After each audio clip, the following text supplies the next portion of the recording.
Je suis Romaric Massy, je suis médecin spécialiste en hématologie clinique, c'est-à-dire la discipline qui s'occupe des maladies du sang.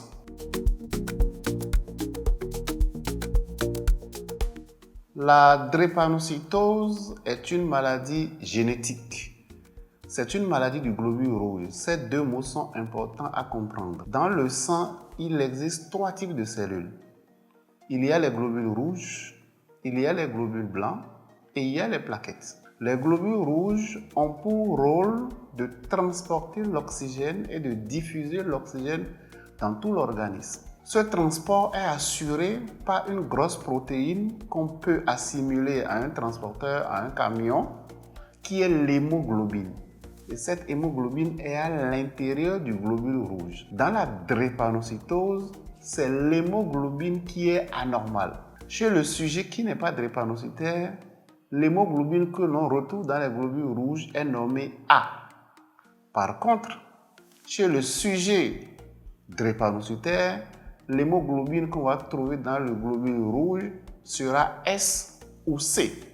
Et c'est ainsi qu'on va définir le sujet sain comme étant un sujet AA, le sujet drépanocytaire comme étant un sujet SS ou SC. Et entre les deux cas de figure, il y a ceux que nous appelons les porteurs asymptomatiques, c'est-à-dire qui portent l'anomalie mais qui ne font pas la maladie. Ce sont les sujets AS et AC qui portent la maladie mais qui ne font pas la maladie, mais qui sont en mesure de transmettre cette maladie à leur descendance lorsque une union se fait, par exemple, entre 2 sujets AS-AS ou un sujet AS et un sujet AC. Alors, en ce qui concerne l'anémie falciforme, il est très important de savoir, premièrement, que c'est une maladie génétique, on est avec, on vit avec et on soigne. Ça, c'est la première chose. La deuxième chose, on peut être patient drépanocytaire et avoir une qualité de vie assez bien rangée. Ça, c'est vraiment important parce que beaucoup pensent que la maladie est une fatalité. Non, la maladie n'est pas une fatalité. On peut bel et bien être patient drépanocytaire et réussir sa vie. Tout simplement en se faisant accompagner par le personnel soignant, tout simplement en respectant les règles avec lesquelles on doit vivre. C'est un peu comme quand vous demandez à un patient drépanocytaire de suivre des règles, c'est un peu comme quand vous demandez à un patient diabétique de suivre des règles, c'est un peu comme vous demandez à un patient hypertendu de suivre des règles. Troisième élément, ne jamais banaliser la surveillance médicale. Parce que c'est cette surveillance médicale qui va vous permettre, en tant que patient drépanocytaire, de pouvoir discuter avec vos soignants, de pouvoir leur faire comprendre vos inquiétudes pour avoir des solutions et de pouvoir organiser votre prise en charge. Parce que la prise en charge, de toute façon, elle est toujours individuelle. On ne peut pas comparer la prise en charge de X à Y. Parce que X et Y n'ont pas les mêmes réalités. Et la prise en charge est toujours personnalisée. Donc, il ne faut surtout pas avoir de crainte par rapport à ces spécificités. Il faut plutôt organiser les choses de façon à ce qu'avec votre soignant, les choses puissent se passer correctement. Ça, c'est vraiment un message important parce que beaucoup pensent que c'est une maladie grave, c'est une maladie invalidante et donc beaucoup pensent que tout doit s'arrêter en même temps. Non, tout ne s'arrête pas. On s'organise, on se fait prendre en charge, on se fait suivre et habituellement les choses se passent assez bien. En ce qui concerne le défi dans le diagnostic de l'anémie falciforme, il est important de rappeler que le diagnostic de l'anémie falciforme se fait sur un faisceau d'arguments cliniques et surtout biologiques. L'argument biologique principal, c'est l'électrophorèse de l'hémoglobine. Et c'est là tout le défi auquel on est confronté dans le diagnostic de ce type de maladie. Pourquoi? Lorsqu'on veut réaliser l'électrophorèse de l'hémoglobine, il existe des conditions qu'il faut respecter. Mieux, il existe différents types d'électrophorèse de l'hémoglobine. Par exemple, on distingue l'électrophorèse qualitative et on distingue également l'électrophorèse quantitative de l'hémoglobine. La différence entre les deux, c'est que l'électrophorèse quantitative donne plus de détails que l'électrophorèse qualitative. Autrement dit, sur l'électrophorèse qualitative, il y a beaucoup de risques d'erreur. Et c'est exactement le problème auquel on est confronté. Il y a beaucoup de personnes qui vont faire une électrophorèse qualitative et on va leur donner un résultat. Et après, on se rend compte que ce résultat est un résultat biaisé. Et c'est pour cela que nous, quand on veut faire le diagnostic de l'anémie falciforme, on recommande toujours de faire l'électrophorèse quantitative. Malheureusement, l'électrophorèse qualitative est plus répandue que l'électrophorèse quantitative. Évidemment, tout ce qui a de qualité a un coût. Et l'électrophorèse quantitative coûte nettement plus que l'électrophorèse qualitative. Donc, beaucoup de personnes auront tendance à aller vers l'électrophorèse qualitative, qui est un test qui donne juste une idée du profil de la personne, mais qui n'est pas vraiment le test recommandé.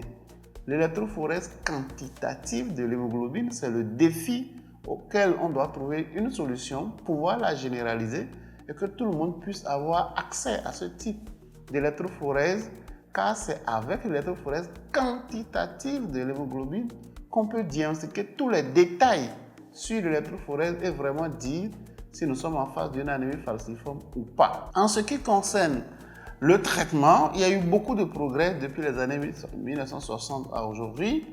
Il y a beaucoup de thérapeutiques qui sont disponibles, notamment dans les pays développés. Il y a quelques-uns qui sont désormais présents dans les pays moins développés comme le nôtre. Mais toutes les avancées n'ont pas encore leur place dans les pays en voie de développement. Notamment, vous n'avez pas encore accès à la greffe de moelle osseuse, qui est considérée aujourd'hui comme étant le traitement de fond, le premier traitement de fond de la drépanocytose. Ce traitement n'est pas encore disponible dans les pays en voie de développement comme le nôtre. Aujourd'hui, on a accès à l'hydroxyurée, notamment. On a accès aux échanges transfusionnels automatisés, mais il reste encore beaucoup de thérapeutiques qui ne sont pas encore disponibles, qui progressivement vont se mettre en place, mais toujours est-il qu'il y a toujours un gap entre les pays industrialisés et les pays en voie de développement en matière de prise en charge de la drépanocytose. Au plan organisationnel pour la prise en charge de la drépanocytose, il y a un grand effort qui est fait parce qu'il y a des centres spécialisés qui s'en occupent, qui de plus en plus sont équipés et qui s'occupent du suivi de ces patients. Mais toujours est-il qu'il reste à améliorer le plateau technique pour offrir aux patients les soins les plus adaptés à leur situation. Voilà un peu ce que nous pouvons dire en ce qui concerne le défi par rapport au diagnostic et au traitement. Il faut surtout retenir que pour le diagnostic de l'anémie falciforme, il ne faut pas simplement se contenter de l'électrophorèse qualitative. Il vaut mieux dépenser une seule fois de bon, parce que l'électrophorèse, lorsqu'elle est réalisée correctement, elle se fait une seule fois dans la vie. Donc, il vaut mieux dépenser une fois de bon et faire une électrophorèse quantitative et avoir un diagnostic précis plutôt que de faire une électrophorèse qualitative et après être obligé, s'il y a des difficultés, de faire une électrophorèse quantitative. Les manifestations cliniques de la drépanocytose commencent habituellement très tôt, surtout lorsque les parents sont très observateurs. Il y a un certain nombre de symptômes qu'ils vont remarquer dans la petite enfance déjà. Habituellement, les symptômes commencent vers l'âge de 6 mois. Et les premières manifestations, c'est le gonflement du pied, du poignet, du dos de la main, ce qui réalise ce qu'on appelle le syndrome même-pied. C'est un syndrome qui se manifeste par un gonflement du dos, du pied, du dos de la main, et ce gonflement est douloureux. Et là, déjà, ça attire l'attention des parents. Et puis, l'élément qui va venir juste après, c'est la pâleur. L'enfant va devenir de plus en plus pâle. Vous regardez ses yeux, il devient tout blanc. Vous regardez ses lèvres sont blanches. Vous regardez les mains, la paume des mains est blanche. Et donc, on est clairement devant un enfant anémié qui est de plus en plus fatigué et qui a même du mal, chez les petits, les nourrissons, à téter. Et puis, quand vous observez correctement cet enfant, en plus de cette pâleur, de cette anémie, va avoir les yeux jaunes. C'est ce qu'on appelle un ictère. Les yeux, normalement, la partie blanche de l'œil, chez cet enfant, va devenir jaune. Et ça va commencer par inquiéter la maman. Et c'est un enfant qui va commencer à faire des infections à répétition. Et c'est un enfant qui va se retrouver fréquemment à l'hôpital pour infection ou pour anémie, et parfois même on va le transfuser. Certains parents, lorsqu'ils regardent très bien les enfants, vont constater que leur enfant, malheureusement, ne grandit pas avec la même vitesse que les autres enfants nés dans la même période. Et ça, les mamans font très souvent la comparaison, surtout quand elles vont pour les séances de vaccination. Elles se rendent compte tout de suite que leur bébé grandit beaucoup moins vite que les autres bébés nés dans la même période. C'est ce qu'on appelle un retard de croissance. Un retard sur le poids et un retard sur la taille. Donc, retard staturo-pondéral, l'anémie, l'ictère, ça commence pas vraiment à attirer l'attention des parents. Attention, il y a quelque chose qui se passe. Et puis, lorsque cet enfant-là vient en consultation, en plus de tout ce que les parents ont remarqué, le personnel médical, en examinant correctement le ventre de l'enfant, va constater que du côté gauche, il y a une masse qui est la rate, que normalement on ne devrait pas trouver dans le ventre. Il est toujours là normalement, mais chez l'enfant drépanocytaire, la race va grossir. Dans certaines régions du Bénin, on appelle ça gbagba et on fait même des scarifications. Et cette rate-là va grossir et clairement, quand on examine l'enfant, on constate qu'il y a quelque chose qui ne va pas. Ça, c'est dans la petite enfance. Et l'évolution de cet enfant va continuer avec un enchevêtrement d'anémie, avec parfois des transfusions, d'infections. Et plus l'enfant va commencer à grandir, plus les douleurs vont commencer à vraiment toucher d'autres structures. Je vous ai parlé tantôt du gonflement douloureux du dos de la main et du pied. Même progressivement, les autres segments osseux vont commencer par faire mal, y compris les articulations. Donc l'enfant, de temps en temps, va se plaindre des douleurs au niveau des bras, au niveau de la jambe, au niveau de la cuisse. Et ce sont des douleurs très, très atroces. Ce sont des douleurs très atroces qui vont faire pleurer l'enfant toute la nuit, qui vont faire pleurer l'enfant toute la journée. Et les parents sont obligés de ramener l'enfant vers la consultation d'un médecin ou d'un pédiatre. Et habituellement, autour de 1 an, 2 ans déjà, quand les médecins constatent ces symptômes dont nous venons de parler, ils vont demander premier examen qui est la numération formule sanguine. C'est un examen biologique qui consiste à prendre le sang. Et sur cet examen, on va constater déjà que le taux d'hémoglobine est bas et que véritablement l'enfant est anémié. Ils vont regarder au niveau du microscope les cellules de l'enfant, notamment les globules rouges, et on va constater que les globules rouges, au lieu d'avoir la forme arrondie classiquement connue, les globules rouges de l'enfant vont avoir une forme en demi-lune, ce qu'on appelle la forme en faucille. C'est d'ailleurs ça qui donne le nom de la maladie, anémie falciforme, parce que les globules rouges sont falciformés. Donc les globules rouges au microscope vont avoir une forme de demi-lune. Et ça attire déjà l'attention des biologistes pour dire attention, c'est probablement un enfant drépanocytaire.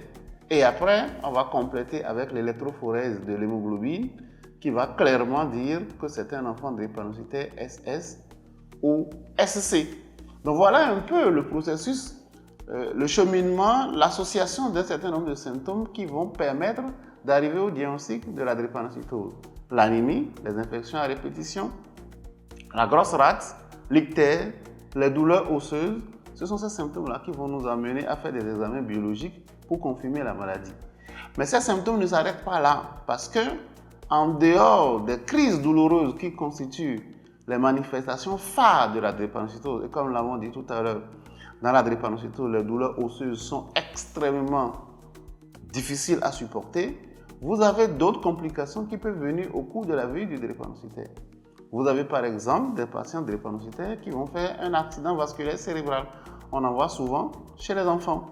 Vous avez des patients drépanocytaires qui vont faire ce qu'on appelle une embolie pulmonaire, qui est le fait qu'un caillot va se former au niveau du poumon.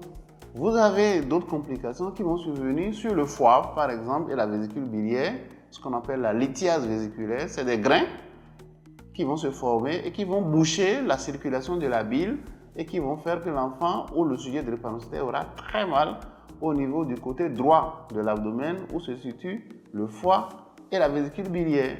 Et puis vous avez certains chez qui l'os du bassin qu'on appelle le fémur, c'est vraiment l'os qui porte le corps, la tête de cet os-là va se ronger. Et progressivement, cette tête-là va se nécroser. C'est ce qu'on appelle une ostéonécrose de la tête fémorale.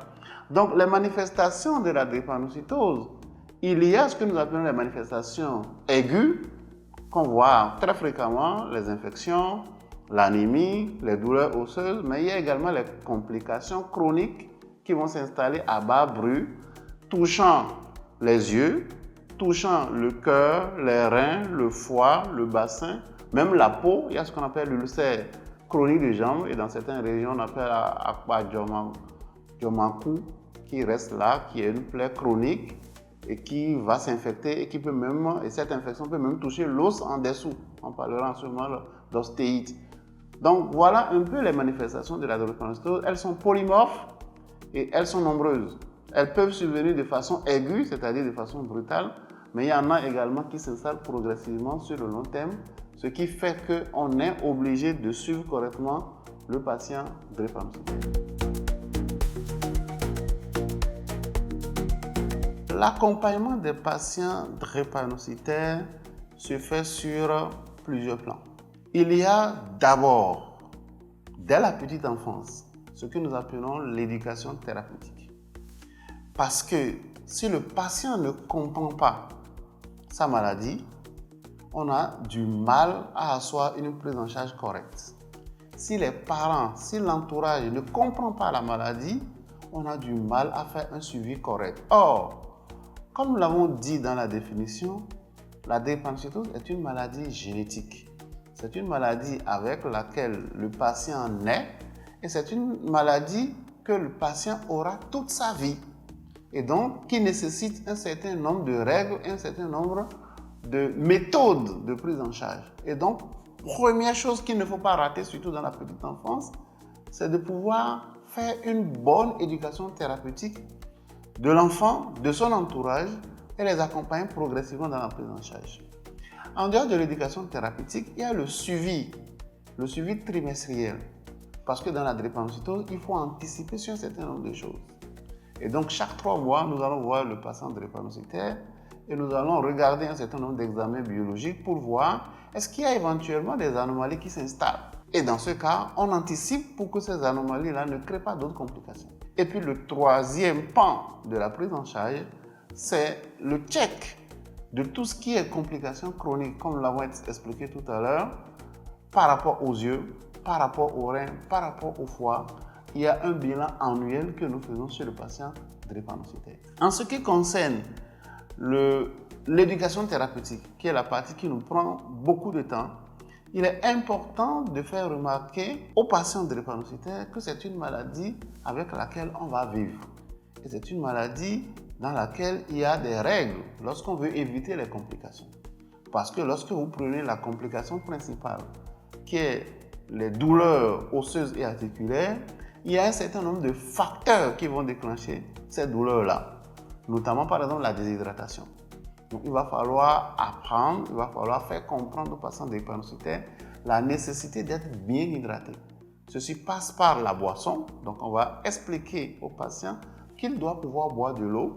En fonction de son poids, en fonction de son âge, on va déterminer la quantité d'eau que le patient va prendre quotidiennement. Et on va lui donner les astuces pour surveiller s'il est bien hydraté. Parce que quand il est bien hydraté, ses yeux sont moins jaunes, ses urines sont moins foncées. Donc, c'est des astuces qu'on va donner au drépanocytaire pour bien surveiller si son état d'hydratation est bien. On va pouvoir lui expliquer, par exemple, que lorsqu'il fait très chaud, il doit porter des vêtements moins lourds, dans la mesure où quand il fait très chaud, il va transpirer. Et en transpirant beaucoup, il va se déshydrater. Or, la déshydratation n'arrange pas la drépanocytose parce que ça va être source de crises douloureuses. Dans le même temps, quand il fait très froid, on doit pouvoir lui expliquer que quand il fait très froid, la circulation des globules rouges risque d'être entravée. Et en conséquence, Quand il fait froid, le drépanocytaire doit porter des vêtements beaucoup plus lourds pour se protéger. Et donc, ces éléments-là, on doit les donner aux patients drépanocytaires pour qu'ils puissent savoir comment se comporter. En sortant de sa maison, s'il doit avoir un survêtement, il doit avoir sa bouteille d'eau, il se prépare correctement pour ne pas se laisser surprendre par les crises douloureuses. C'est pareil par rapport à l'activité physique. On sait, avec le développement de la médecine, que l'activité physique intense est un élément qui va déclencher la douleur. C'est d'ailleurs l'une des raisons pour lesquelles les enfants qui sont en âge scolaire, nous leur faisons une dispense. Et donc, ils ne vont pas faire de l'activité physique à l'école. Mais ça ne s'arrête pas à l'école, même dans la vie active. Lorsque vous faites une activité physique trop intense, eh bien, cela peut déclencher la douleur. Et on va passer à travers cette explication pour attirer l'attention du patient drépanocytaire sur le choix du métier. Vous voyez combien de fois c'est important d'avoir une bonne éducation thérapeutique. Le choix du métier. On ne va pas demander par exemple à un patient drépanocytaire d'être docker, d'être dans un métier qui demande à ce qu'on soulève des poids très lourds ou de faire trop d'activités physiques parce qu'on sait que ça va être très délétère pour sa santé. Donc on va l'accompagner dès le bas âge dans le choix de son métier pour que cela n'ait pas d'impact sur sa vie de patient drépanocytaire. On va parler avec le patient drépanocytaire de tout ce qui est infection. Parce qu'on sait que les infections vont être des facteurs qui vont déclencher la crise vaso-occlusive, notamment la douleur. Et donc, en ce moment-là, on va éduquer le drépanocytaire à vivre dans un environnement sain, à lutter farouchement contre le paludisme, surtout que nous sommes en zone d'endémie paludisme, dormir sous moustiquaire, ne pas laisser les flaques d'eau séjourner autour de la maison, pulvériser au besoin, mais surtout dormir sous moustiquaire imprégné à longue durée d'action. On va insister chez le drépanocytaire par rapport aux infections à avoir une hygiène, mais vraiment une hygiène impeccable. Parce que toute infection bactérienne qui va passer chez le drépanocytaire sera source d'anémie et sera source de douleur. On va proposer aux patients drépanocytaires un certain nombre de vaccinations pour le protéger davantage contre un certain nombre de germes. Cet arsenal, c'est vraiment un arsenal très important qu'il faut mettre en place tôt pour que le drépanocytaire puisse comprendre quelles sont les particularités auxquelles il doit satisfaire pour qu'on évite les complications. Il y a un exemple que je donne souvent aux patients par rapport au stress qui ne fait pas du tout bon ménage avec le drépanocytaire. La plupart de nos enfants drépanocytaires, bien qu'ils soient hyper intelligents, le jour de l'examen se retrouvent en hospitalisation, tout simplement parce qu'ils sont stressés par l'examen. Or, si vous avez bien pris en charge l'enfant dès le bas âge et que vous lui avez expliqué qu'à chaque fois que le maître donne une leçon, il faut qu'il apprenne sa leçon. À chaque fois que le maître donne un exercice, il faut qu'il fasse son exercice. Il ne faut plus qu'il attende le dimanche soir et se rappeler que le lundi matin, il y a un devoir, commencer par bouquiner avec beaucoup de fracas. Malheureusement, si c'est dans un contexte de stress comme ça, eh bien, le jour de l'examen, il ne pourra pas composer, bien qu'il soit compétent totalement pour réussir valablement son examen. Donc, ce sont ces éléments-là que nous allons travailler très tôt, répéter à plusieurs reprises depuis le bas âge dans l'éducation thérapeutique pour permettre aux patients drépanocytaires de pouvoir éviter un certain nombre de complications qui vont lui permettre d'avoir une meilleure qualité de vie. Évidemment, dans la prise en charge, il y a certains médicaments qu'on va proposer, toujours pour éviter les infections, toujours pour éviter une anémie grave. On va leur proposer des médicaments qu'ils vont prendre de façon quotidienne pour toujours se protéger. Donc, dans la drépanocytose, dans cette prise en charge, on travaille beaucoup sur la prévention. Et puis, une fois qu'on a mis tout ça en place et que le patient a bien compris, l'entourage du patient a bien compris, je vous assure que ça permet d'éviter beaucoup de complications et ça permet aux drépanocytaires d'avoir une meilleure qualité de vie. Et puis, comme le soignant doit vérifier, eh bien, on va inviter le patient drépanocytaire chaque trimestre à venir en consultation, on va l'examiner, on va vérifier que tout est dans les normes, on va voir ses examens biologiques pour voir si tout est vraiment dans les normes. Et puis, une fois par an, on va faire un bilan beaucoup plus large. On va regarder les yeux, le cœur, les reins, le foie, la vésicule biliaire, etc., etc. Toujours pour ne pas se faire surprendre par les complications de la drépanocytose. Donc, voilà un peu comment nous accompagnons les patients drépanocytaires et c'est ainsi que nous arrivons à leur offrir les chances d'éviter au maximum les complications en rapport avec la maladie. La plus grande difficulté que nous rencontrons, c'est la difficulté financière. Parce que, comme je viens de le décrire, dans le suivi de patients drépanocytaires, il y a des règles à respecter. Il y a l'environnement dans lequel il faut rester. Il y a des examens biologiques qu'il faut faire. Il y a des examens radiologiques qu'il faut faire. Et tout ça demande un coût.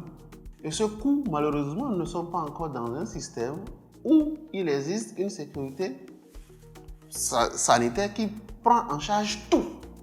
Aujourd'hui, avec l'effort des autorités gouvernementales, on commence petit à petit à mettre en place un certain nombre d'assurances qui couvrent un certain nombre de choses. Mais ce n'est pas tout qui est pris en charge par les assurances. Et forcément, une partie est toujours demandée en contribution financière aux patients drépanocytaires. Le travail qui est à faire, évidemment, c'est d'arriver un jour à une situation où on a une couverture universelle, où le patient, juste avec sa carte, peut se faire soigner sans être dans le stress de où je vais trouver de l'argent pour pouvoir honorer mes examens biologiques, mes examens radiologiques, honorer mes médicaments. Ça, c'est une grosse difficulté dans la mesure où, et c'est là que peut-être j'attire l'attention des parents, beaucoup de patients drépanocytaires dans leur petite enfance n'ont pas la chance d'être accompagnés pour être autonomes à l'âge adulte. Beaucoup de parents pensent que comme c'est un enfant drépanocytaire, il faut vraiment le garder comme un œuf. Il ne faut pas le toucher, il ne faut pas le forcer. Oui, il y a un cadre qui est bien défini, mais il ne faut pas oublier non plus que les parents ne sont pas éternels et qu'à un certain moment, l'enfant qui est drépanocytaire va devenir adulte et va devoir se prendre en charge tout seul et faire face aux dépenses que les parents sont en train de faire aujourd'hui. Donc, financièrement, il faut s'organiser pour que, à l'âge adulte, cet enfant qu'on voit aujourd'hui puisse être autonome et faire face aux dépenses. Et c'est vraiment la difficulté auquel nous sommes confrontés, vraiment la difficulté financière.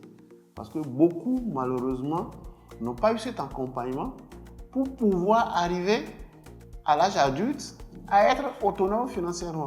Et ça complique énormément les choses parce que les soins ont toujours un coût et il faut quelqu'un pour faire face au coût.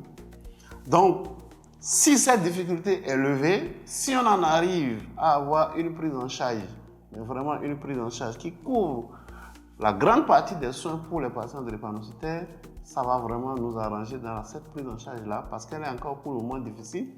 Malgré tous les efforts que les gouvernements font, il y a toujours une contribution supplémentaire qui est demandée et j'attire toujours l'attention des parents, surtout au cours du suivi des enfants, qu'il faut tout faire pour que l'enfant puisse réussir sa vie scolaire, puisse réussir son insertion professionnelle et qu'il soit autonome parce que même si l'enfant ne présente pas de complications aiguës demandant à ce qu'on l'amène en urgence à l'hôpital, il y a au moins le bilan de suivi qui demande qu'on sorte de l'argent. Et il faut avoir l'argent disponible pour pouvoir le faire. Il faut pouvoir souscrire à des assurances et quand on veut souscrire à une assurance, on paye. Donc, il faut toujours garder à l'esprit que le souci financier peut à tout moment nous rattraper et qu'il faut faire tout pour que financièrement, le patient drépanocytaire soit autonome et qu'il puisse faire face à ses dépenses. Par rapport à la sensibilisation, la population et les auditeurs, tous ceux qui nous suivent, ont un rôle capital. Pourquoi? Parce que malheureusement, l'information n'est pas encore accessible partout. Il y en a beaucoup qui n'ont pas encore l'information. Et cette information, elle dit quoi? Elle dit que la procréation est une responsabilité. Le mariage, c'est un choix, mais la procréation, c'est une responsabilité. Donc, lorsqu'on est jeune et qu'on veut s'engager dans la procréation, je ne parle pas du mariage encore, dans la procréation, eh bien, on doit se dire qu'en tant que futur parent, on a des responsabilités à assumer. Et évidemment, aucun parent ne souhaite que ses enfants soient malades.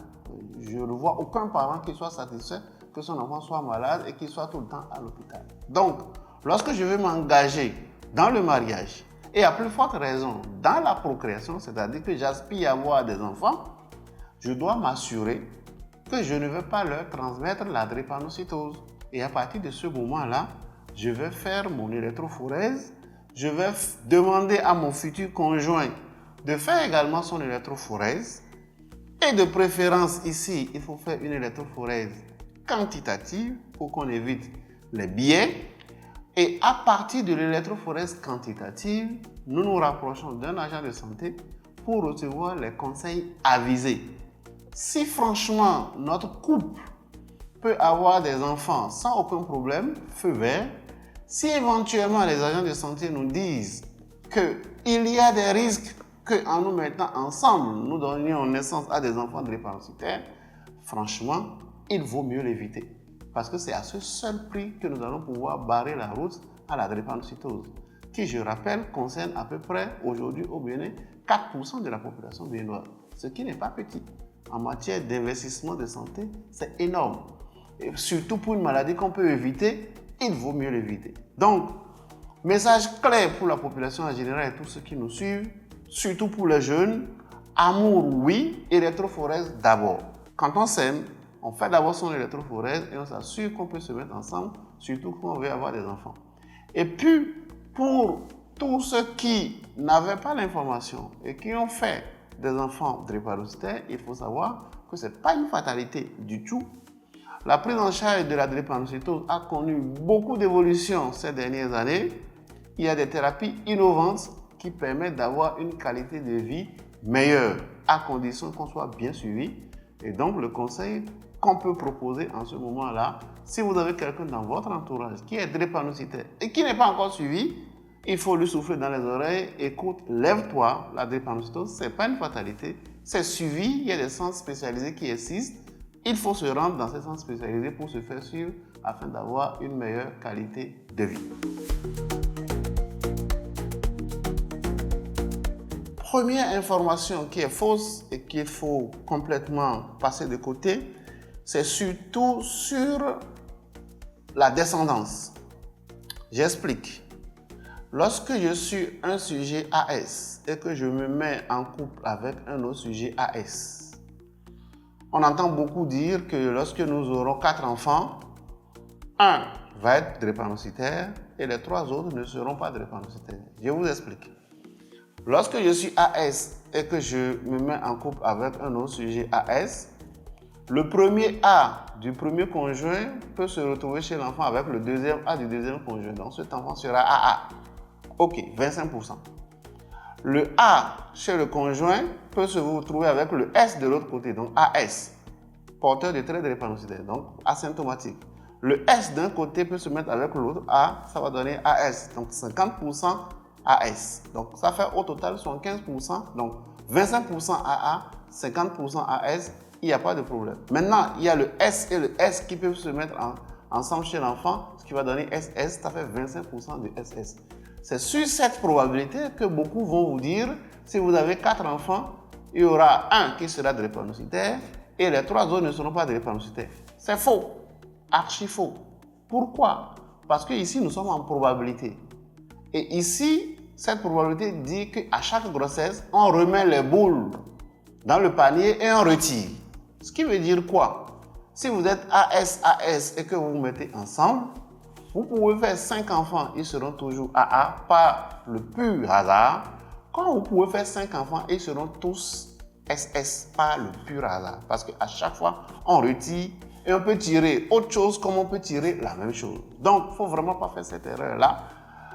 Le fait d'avoir une possibilité d'enfants drépanocytaires peut se répéter à chaque grossesse.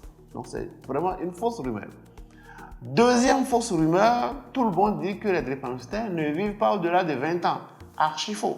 Pourquoi? Parce que, effectivement, la prise en charge de la drépanocytose comporte un certain nombre de règles à suivre. Aujourd'hui, on connaît mieux la maladie. Et puisqu'on connaît mieux la maladie, on fait plus de prévention. Et aujourd'hui, on a beaucoup de patients drépanocytaires seniors, 60 ans, 70 ans, 75 ans. Donc, cette assertion qui circule et qui fait vraiment mal au cœur à certains patients, j'en ai beaucoup qui viennent à ma consultation complètement abattus, déprimés, parce que s'approchant de la vingtaine, ils ont appris que quand on arrive à 20 ans, on doit forcément mourir. Ce n'est pas vrai du tout. Donc ça, c'est vraiment important à enlever de la tête. Et puis, troisième fausse information qui circule beaucoup également, c'est que surtout chez les femmes, surtout, on entend chez les hommes aussi, on dit que lorsque la femme fait de la procréation, la fréquence et l'intensité des crises douloureuses va diminuer. Ça également, c'est complètement faux. Ça n'a aucune source scientifique, ça n'existe pas. On peut bel et bien faire des enfants et continuer à faire les crises vaso-occlusives et avoir des douleurs. Donc, franchement, il faut faire attention aux informations qui circulent à gauche, à droite. Ce sont des informations complètement erronées qui n'ont aucune base, vraiment aucune base scientifique et qu'il ne faut pas prendre en considération. Je dis toujours aux patients de drépanocytaires, n'écoutez pas ça. Il faut continuer votre suivi tranquillement. Si vous êtes femme enceinte, vous êtes femme drépanocytaire et que vous souhaitez faire la procréation, ne pensez pas que le nombre de grossesses va limiter quoi que ce soit. Une femme drépanocytaire a le droit de faire des enfants. Il y a tout un canevas de suivi qu'on met en place pour ces femmes-là, pour les aider à avoir leur bébé quand elles le désirent, mais ce n'est pas ça qui va arrêter les crises vaso-occlusives, donc ce n'est pas ça qui va arrêter la douleur.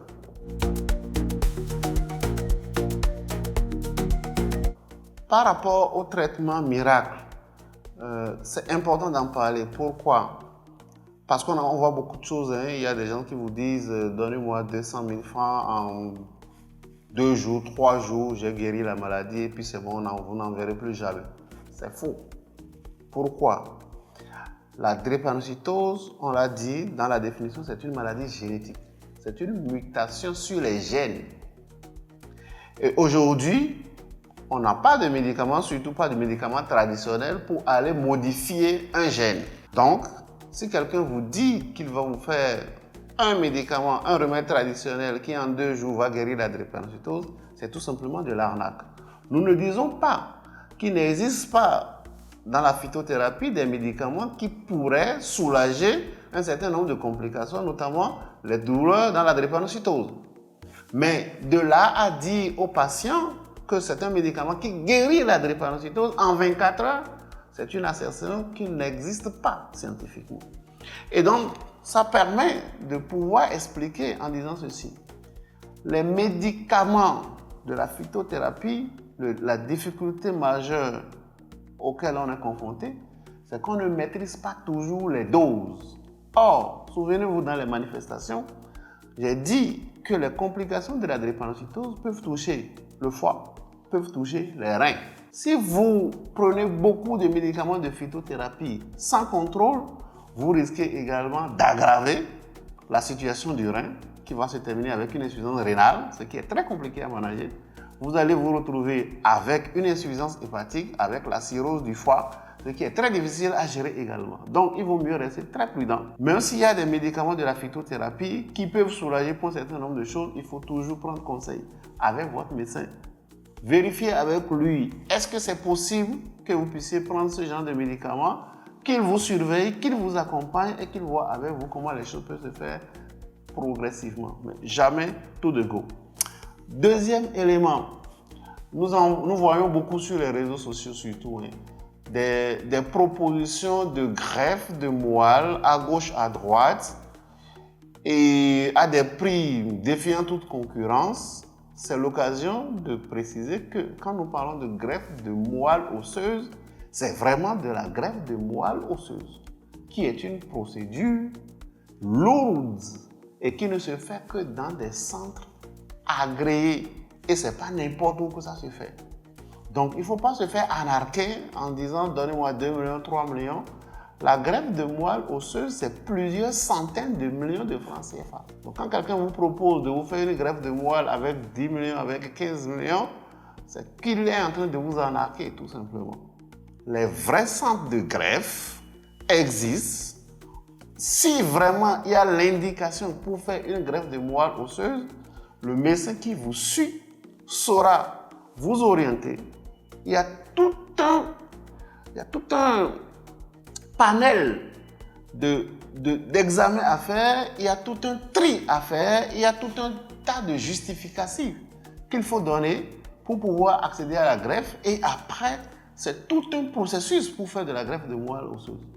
Et donc, il ne faut pas se faire arnaquer parce que nous voyons beaucoup sur les réseaux sociaux. J'ai fait la greffe de moelle où j'ai des cellules souches végétales. Ces cellules souches végétales n'est pas synonyme de greffe de moelle osseuse. Donc, il faut faire vraiment attention à dans quoi on s'engage. Et il faut toujours, à mon humble avis, se référer à un médecin qui s'y connaît en matière de drépanocytose. Et en ce moment-là, vous aurez des conseils avisés qui ne vous feront pas perdre du temps et qui ne vous feront pas gaspiller de l'argent inutilement. Parce que lorsque vous allez à gauche, à droite, finalement, on se retrouve toujours avec les casses. Donc, franchement, les traitements miracles, il faut éviter. La phytothérapie, tous azimuts, il faut éviter. Les processus de greffe de moelle osseuse, il y a des conditions pour le faire. Il y a des centres de greffe de moelle osseuse connus. Il n'en existe pas dans nos pays. Il en existe dans les pays occidentaux, en Europe, aux États-Unis, au Canada. On peut vous orienter, mais il faut toujours faire attention et suivre les procédures correctes, pas les procédures biaisées, pas les procédures miracles. La greffe de moelle osseuse est une thérapie qui permet de remplacer en greffe les cellules souches du patient drépanocytaire par des cellules souches ne portant pas l'anomalie génétique. Ok, ce sont des procédures qui se font dans les centres greffeurs, c'est-à-dire le principe il est simple. Dans la moelle osseuse, on connaît les cellules souches qui vont donner après les globules rouges. Et on sait que c'est sur ces cellules-là que l'anomalie existe. Donc, on va donner des médicaments, on va faire des chimiothérapies pour détruire toutes ces cellules-là.